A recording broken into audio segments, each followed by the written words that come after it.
I have a series that I've been doing on trauma. If you can, take a look at it. I'll put the link right there. The reason I'm talking about trauma is not because I have a bunch of really big childhood trauma that I'm working on all the time or anything like that. It's not because I'm doing it for people because I'm a specialist in this stuff. It's because I truly believe that we all have trauma. I don't just believe this because I think that, I feel that the world's screwed up or that we're all traumatized in some way.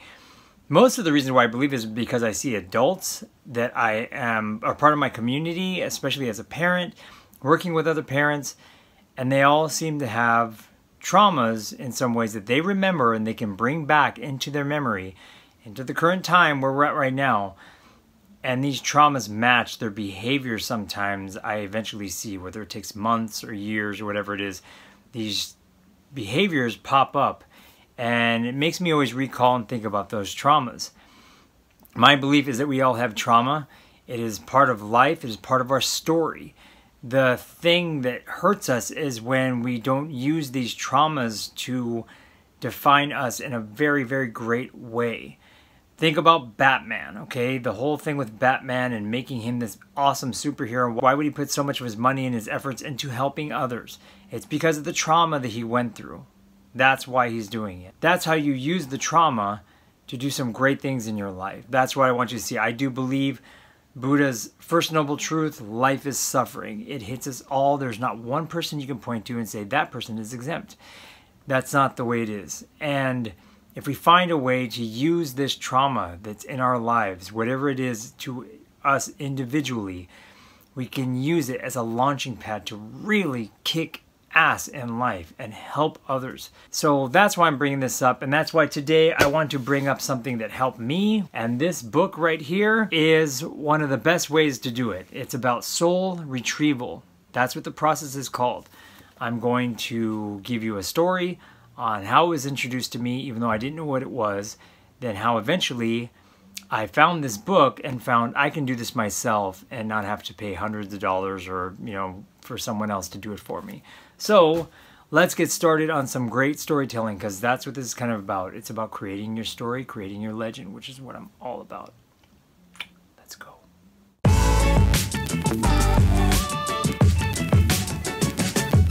Hello and welcome to the Legendary Daddy channel. I'm Legendary Daddy. This is my book, Legendary Daddy. Please like, subscribe, do all that cool stuff, especially that bell.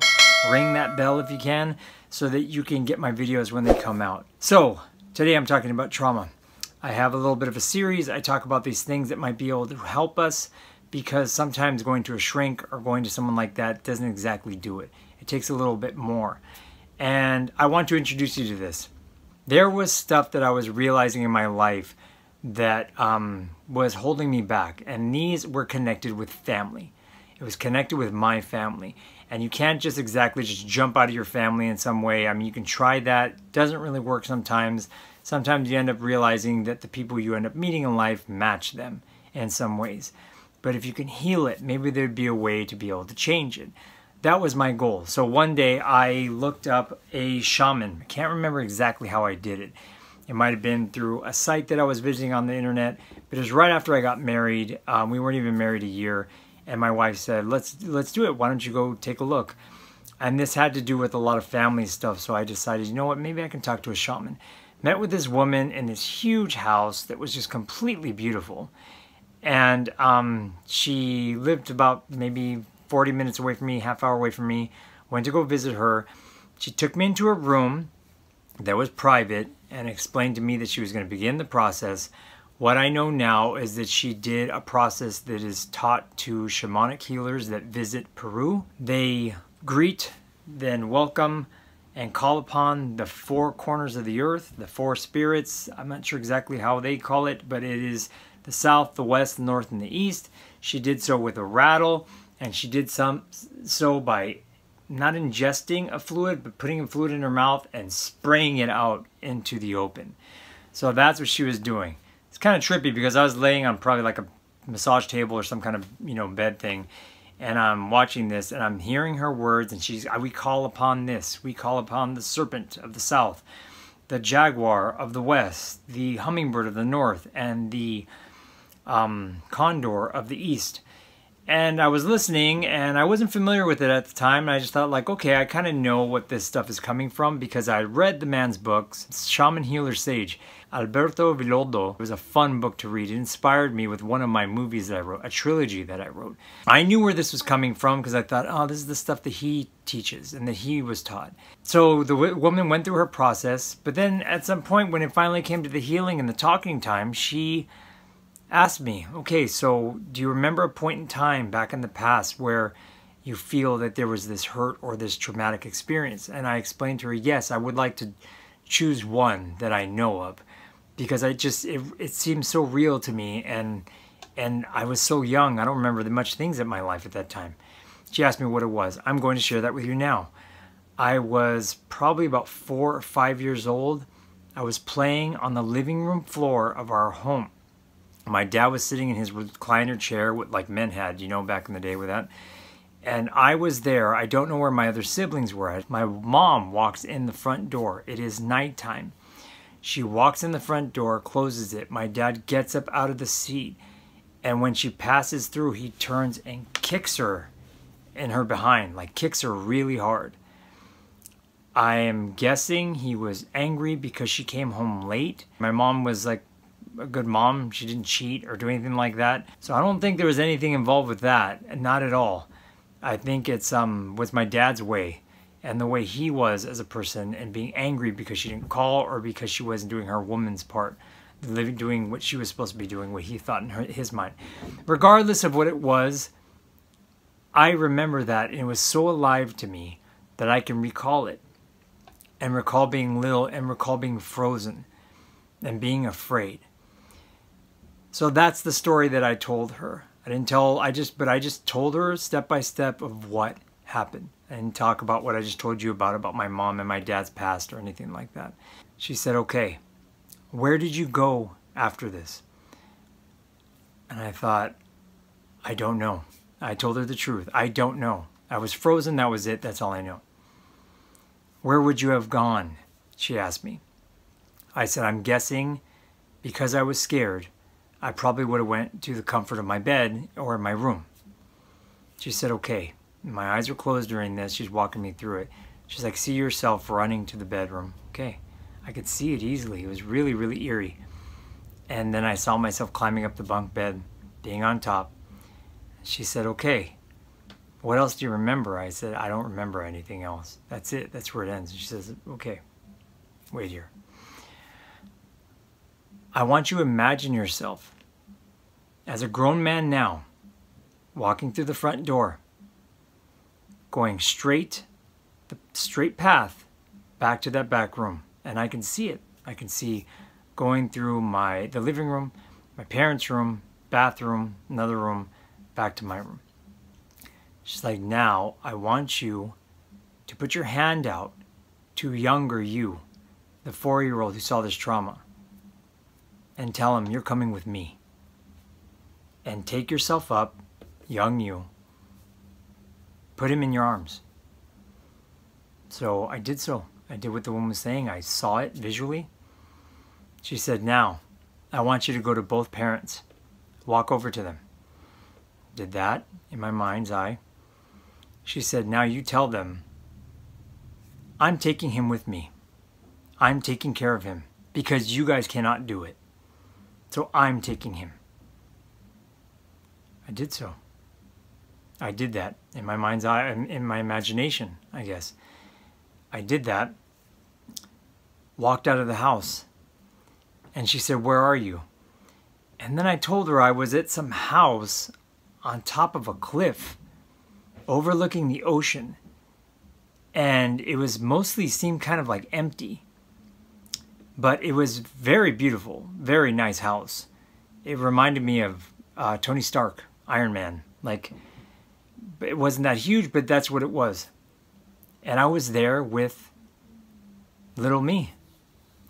And she said, okay, ask him if he wants anything.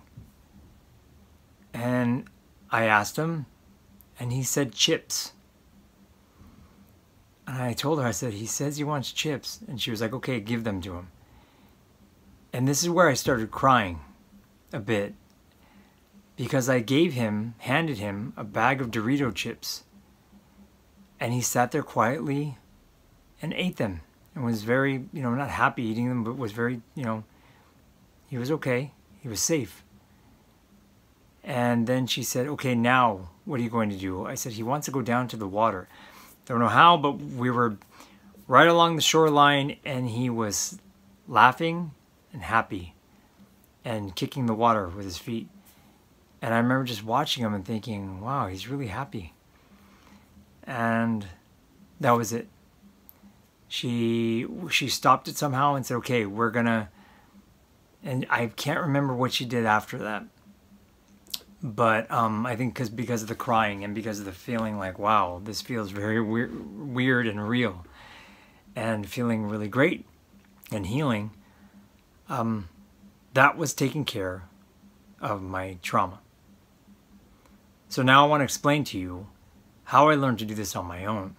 I want to explain to you a little bit about this book, because this book details how the woman did what she did with me, the shaman, shamanic healer, how she learned it, what the theory is behind it, or the belief and the practices behind it. And everything that she did was in this book. But this book, like most really great books, come to you at the right time. And it enabled me to know and understand the power behind this. Now, I want you to think back to a time, or think maybe not even just back to a time, maybe even think of indigenous culture, a village, or some place that's disconnected from technology, transportation. That's where this originated from. These healers, these shamanic healers, were people who traveled, okay? Traveled, but not by plane, not by car. They traveled in the mind. They were able to have one foot in this world and another foot in something else, the beyond, whatever it is. And this is how they learn their healing. They learn that the body can hold on to certain things. It can hold on to traumas, past life traumas, these different things. And if you go back in time, or you ask, you know how to ask your body, it can bring it up, you can see it, and you can resolve these problems. Okay? I practice this daily. It's super duper easy. You can create a sacred space by doing the four corners of the the four spirits, the four winds, the south, the west, the north, and the east. I have to admit, I don't even do that anymore. But I do the next process, which is I go into my sacred garden, my secret garden, whatever you want to call it. In this book, he explains about how the shamans know that the Garden of Eden, that place where everything is sacred and beautiful and where you walk with God, is not some place that you can get to on the globe. It is a place inside of yourself that you can always access. So when I first practiced this, because I had already been meditating a whole bunch, and meditating actually helped me get there, so I'll put the link to the meditation there, guides to meditation there. I tried to do pretty much like a meditation, got into a deep place, and imagine myself going in or deep into something. I equate it now to, it's almost like Moana when she goes into the place of monsters. It's like that. That's the way it is for me in some ways, but it's not a scary place. When I first went, actually, it was kind of a scary place. It was dark. It didn't seem to be defined. And there was a gate.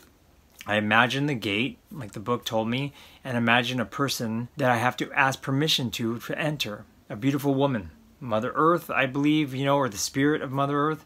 That's what I believe I ask. I always am granted permission. Maybe because I behave, or I'm in there for good work or something. I'm not sure what. But I would enter, and that's where the fun begins. Let me tell you really quick is that the garden, the first time I did it, it seemed like it wasn't really defined. It wasn't. Now when I go into my garden, it is defined. It is beautiful. It's like a place I built for myself. And it's full of green. It's really great. I mean, we're talking about like the imagination here. But I believe in it because I knew if I was going to commit that I was going to believe in this. So I believe that I go in. I imagine myself to get to this garden going underwater, going below, almost like below the ocean in some way, where I enter a different place, lower earth. There's a show right now, it's called La Brea. Maybe that can help you kind of imagine what it's like. or that can help you going through like a portal in time. But I go to a place that's like deep inside. And when I get there, I'm at the place where I can make really, really deep changes. And these changes come within these different chambers that are there. Okay, I'm going to describe these to you. They're the chamber of wounds, the chamber of soul contracts, the chamber of grace, and the chamber of treasures. Okay, I have visited all these places, but the one I usually go back in there to work on, to do all the time, is the chamber of wounds. And this is what I'm talking about with trauma, because sometimes you can see things that are completely different from the way you imagine them. When you go through something that is traumatic, okay, imagine what I told you about myself being 4 years old and seeing and feeling that occurrence. My dad kicking with all his might, being very angry and hurting my mom. And then that's it. Nothing else after. I couldn't remember. So imagine what your imagination can think. It's at those moments in time, and I believe this for all of us who go through any kind of dark points in our life when something hits hard. It's usually at that point that you make rules. You make contracts with yourself. An example of this, it would be completely unhealthy. It's not what I did, but let's say, is that dads are bad. Dads are horrible. I see that as a little boy. Actually, I think I did do that. I saw that as a little boy, and that's it. Men are the bad guys in this life. Women are okay. Actually, that's exactly what I did in my life. That is a contract deep that you write at the time when you're at your worst moment, when you can't think straight, when you're just completely traumatized. That's when very often we write these contracts. So let's go further. Let's say, like, I know a lot of men who had their heart broken when they were young by a girl, by a woman. So an example of this would be maybe a young man who cries for the first time, or cries really heavily, weeps, everything really, really bad over a lost love, or being manipulated by a girl, anything. Writes a contract. Isn't that how it works? All of a sudden, you're on the guy's team for the rest of your life. You are doing sports and macho working out and tattoos, just tough, that's what you're going to be. I'm a fighter. I'm doing MMA now. All these different things because that's my team. And women, no. Trust no bitch. I've seen that. Sorry if that offends people and stuff like that, but I've seen that written on young teenage boys' backpacks and stuff like that. And it's horrible. It's really, really, really rough. But they're writing that. They're doing that because at that moment that they go through the trauma, they write a contract. I'm never going through this again, and this is the rule. Those contracts in this book are called soul contracts because they bind you. They get you stuck. And later on, when you're trying to make decisions in life and you have a boss that's a woman, or you have to get married and you're a dad and you a father and you think that's what fathers do, they hit their wives and what's going on, these different things that have happened, they need to be repaired. This is what I was telling you, is that we all have trauma, and I'm trying to help with this. So with this book, I found that I can go into the chamber of wounds, okay? I can see myself at the point in time where I went through anything that I feel that might be hindering me in my past. I can talk to that version of myself and say, hey, listen, I recognize your pain. I recognize your suffering. I recognize that this is very true. This situation that's happening right now is very real and it's very hurtful. But I'm going to get you out of here, okay? We're going to heal this. I'll take myself out and I'll stand in what I enter next is the chamber of soul contracts. And the way I imagine it is that I see these soul contracts, like I said, as the example with men are bad, fathers are bad, all that kind of stuff. I see that written like in marble, really hard and cold and just huge, big marble writing. Dads are mean. Dads hurt moms. Husbands hurt wives. That kind of stuff, okay? I'll see that there. And I'll use, what I use is almost like a wand, like a Harry Potter kind of wand, because this is what came to my mind when they said this is how you can do it. And what I do is I point and I shoot and it destroys this fucking contract. That's what I wanted to do.